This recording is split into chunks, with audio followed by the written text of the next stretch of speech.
लहर उदास उदास सी हवेली के अंदर आई तो शहज़ैन चौधरी को परेशानी से टहलते देखा और सामने ही सुरैया बेगम तस्बीह लेके बैठी थी और अमामा बेगम सामने चेहरा हाथों पे झुकाए बैठी थी। शाहजमान चौधरी किसी से फ़ोन पे बात कर रहा था। सलमान चौधरी, उस्मान चौधरी और ज़ुबैर घर पर ना थे। इसके पीछे शहीर और शहरयार भी अंदर आए और उसे दरवाजे पे खड़ा देख के वहीं रुक गए। क्या हुआ गुड़िया? शहरयार ने उससे माथे पे हाथ रखा। किसी की यूं अचानक आवाज़ पे लहर उछली थी। उफ भाई, आप हैं? नहीं कुछ नहीं, बस अंदर सब परेशान हैं, वही देख रही थी। उसे कह के अंदर शाहज़ैन चौधरी के पास गए। दादा साईं, उसकी आवाज़ पे सब उसकी तरफ आए। कहाँ थी तुम बेटा? इतना वक्त लगा दिया तुमने। अमामा बेगम ने उसे गले से लगाया। बेटा, आपने हमसे वादा किया था आप मगरिब से पहले आ जाएंगी, फिर क्यों इतना वक्त लगा दिया? शहज़ैन चौधरी ने उसे मोहब्बत से देखा। कुछ तो फिक्र किया कर, हम यहाँ कितने परेशान थे तुम्हारे लिए। सुरैया बेगम ने अपनी आंखों से बहते आंसू साफ किए। हाँ, आमना बेगम ने भी सुरैया बेगम की हाँ में हाँ मिलाई। अब कुछ बोलोगे भी या नहीं? रुकैया ने उसे डपटा। अरे आप लोग कुछ बोलने दोगे भाभी साईं तो बोलूंगी ना। उसकी बात पे सब मुस्कुरा दिए। हाँ तो बताएं बेटे साईं, क्यों इतनी देर लगा दी? शाहजमान चौधरी ने उसे गले से लगाया।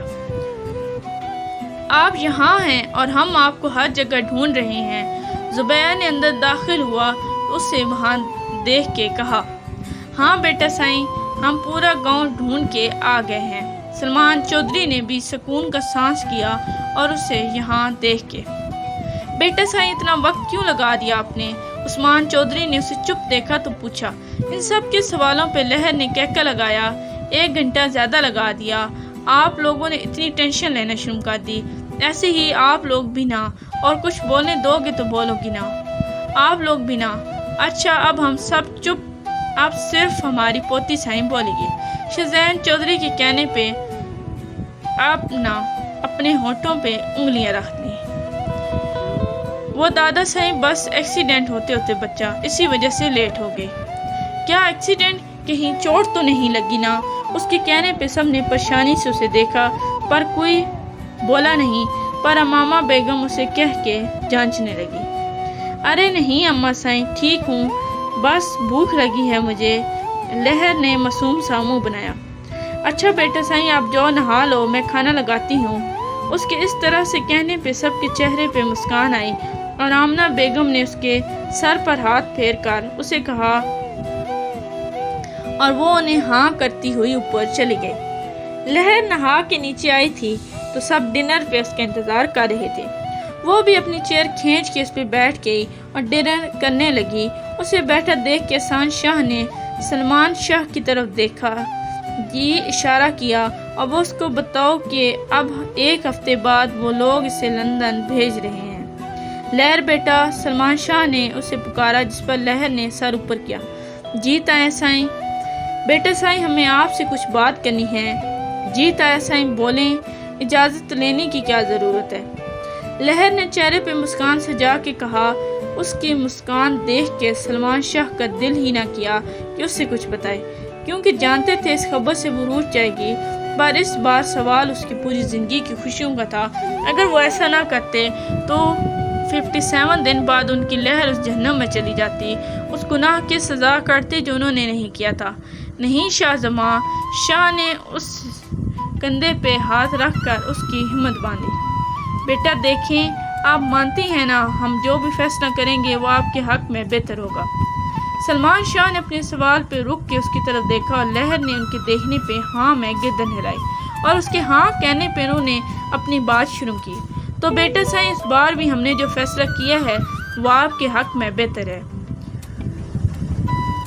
हम आपको ये तो बता नहीं सकते कि हमने क्या किसी वजह से हम ये फैसला ले रहे हैं, पर हमें यकीन है कि आप हमें समझेंगी और हमारा साथ देंगी इस फैसले में भी हमेशा की तरह। पर ताया साईं, क्या फैसला किया है, कुछ तो बताएं।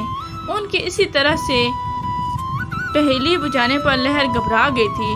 उसके दिल में सिर्फ एक बात चल रही थी کہیں وہ ان کی شادی کی بات نہ کریں، کیونکہ لہر چودھری صرف اپنے سائل شاہ کا ہونا چاہتی تھی۔ اگر وہ کسی کے ساتھ اپنا نام جوڑنا چاہتی تھی تو وہ سائل شاہ تھا، اور وہ اپنے نام کو لہر چودھری سے لہر سائل شاہ بنانا چاہتی تھی۔ بیٹا سائیں، ہم آپ کو لندن بھیج رہے ہیں کچھ 6 دن بعد۔ سلمان شاہ نے یہ بات اس کی آنکھوں میں دیکھ کے نہ کہی تھی۔ اف تایا سائیں، اب کون سی ڈگری رہتی ہے لینے کے لیے؟ لہر کو لگا کہ وہ انہیں پڑھائی کے لیے بھیج رہی ہیں، ڈگری کے لیے نہیں بیٹا سائیں۔ پھر کس لیے تایا سائیں، اور کتنے دن رہنا ہے؟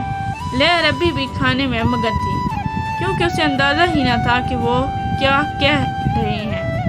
ہمیشہ کے لیے۔ ان کے لفظ لہر کے دل پہ تیر کی طرح لگے تھے۔ ہمیشہ کے لیے مطلب وہ اسے ہمیشہ کے لیے وہاں بھیجنا چاہتے تھے، ہمیشہ کے لیے خود سے دور کرنا چاہتے تھے۔ پر کیوں؟ اب صحیح معنوں میں وہ بات کی گہرائی کو سمجھی تھی۔ اسے ہمیشہ کے لیے اپنے اپنوں سے دور بھیجا جا رہا تھا۔ پر کیوں چاچا سائیں؟ اس نے بے یقینی سے انہیں دیکھا۔ جو فیملی آج اس کے 15 منٹ لیٹ ہونے پہ اتنی پریشان ہو گئی تھی، اسے ڈھونڈنے کے لیے پورے گاؤں میں تلاش کیا تھا، وہ ہمیشہ کے لیے اسے خود سے دور بھیج رہے تھے۔ دیکھو بیٹا سائیں، آپ کے اس کیوں کا جواب تو ہمارے پاس نہیں ہے، پر آپ کا جانا ضروری ہے۔ عثمان چودھری نے لہر کی طرف دیکھ کے جواب دیا۔ ان کے جواب پہ لہر کی موٹی موٹی آنکھوں سے آنسو جھلکنے کو بتاب تھے۔ وہ کھانا چھوڑ کے سیدھا اپنے روم کی طرف بھاگی۔ دیکھا، اداس کر دیا نا ہماری بچی کو، رلا دیا نا۔ امامہ بیگم کا دل درد سے تڑپ اٹھا۔ اپنی بچی کی آنکھوں میں آنسو دیکھ کے، بھابی درد تو ہمیں بھی ہو رہا ہے، ہم بھی اسے نہیں بھیجنا چاہتے، پر یہ ضروری ہے۔ آپ اس گھر سے آئے ہیں، اس گھر کے اصول آپ کو بہتر کوئی نہیں سمجھ سکتا۔ وہاں تو بیٹیوں پہ بھی ہزاروں اصول لاگو ہیں۔ ہماری بچی تو خون بہا میں جائے گی، اس کی کیا حالت ہوگی؟ یہ تکلیف کچھ بھی نہیں۔ اس تکلیف کے سامنے آمنہ بیگم نے امامہ بیگم کو سمجھانا چاہا۔ وہ جانتی تھی تکلیف تو سب کو ہوئی ہے۔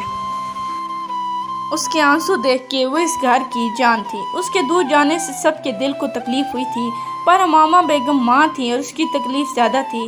20 سال پہلے اس نے اپنا 12 سالہ بیٹا کھویا تھا، اور اب اپنی بیٹی کو وہ بالکل بھی نہیں کھونا چاہتی تھی۔ لہر وہ بات سن کے سیدھا اوپر آئی تھی۔ اس کے آنسو جو کے رکے ہوئے تھے، کمرے میں پہنچتے ہی بہنا شروع ہو گئے تھے۔ وہ نیچے ان سب کے سامنے روک کے انہیں تکلیف نہیں دینا چاہتی تھی۔ وہ جانتی تھی اس کے دور جانے کا فیصلہ انہوں نے آسانی سے نہ لیا ہوگا۔ وہ جب ہاسٹل میں ہوتی تھی تب بھی ہر روز کوئی نہ کوئی اس سے ملنے آ جاتا تھا۔ ابھی تو وہ اسے ہمیشہ کے لیے لندن بھیج رہے تھے۔ بہت تکلیف ہوئی ہوگی انہیں، اور وہ ان کے سامنے رو کے یہ سوال پوچھ کے انہیں اور تکلیف نہیں دینا چاہتی تھی۔ اس نے کچھ وقت فیملی پکچر لگا کے دیکھتی رہی، پھر اس نے سائل شاہ کی پکچر دیکھنے لگی۔ سائل سائیں، باقی سب تو وقتاً مجھ سے ملنے آتے رہیں گے، پر 6 دن بعد آپ کو ہمیشہ کے لیے مجھ سے دور ہو جائیں گے۔ میں آپ کا دیدار کیسے کروں گی سائیں؟ آپ کو اندازہ ہے، جب سے میں نے ہوش سنبھالا ہے صرف آپ کو سوچا ہے، آپ کی دیوانی ہے۔ لہر چودھری آپ کے دیدار کے لیے ہر ہفتے یونیورسٹی سے آ جایا کرتی تھی، سنڈے کے دن صرف آپ کے دیدار کے لیے۔ اب کیسے کروں گی آپ کا دیدار سائیں؟ کاش ایسا ہو جائے کہ مجھے جانا ہی نہ پڑے۔ ان 6 دن بعد میں کچھ ایسا ہو جائے کہ میں آپ کی ہو جاؤں۔ سائیں، کاش ایسا ہو جائے۔ اگر آپ نے ابھی تک میرے چینل کو سبسکرائب نہیں کیا تو please subscribe my channel and press the bell icon for more videos.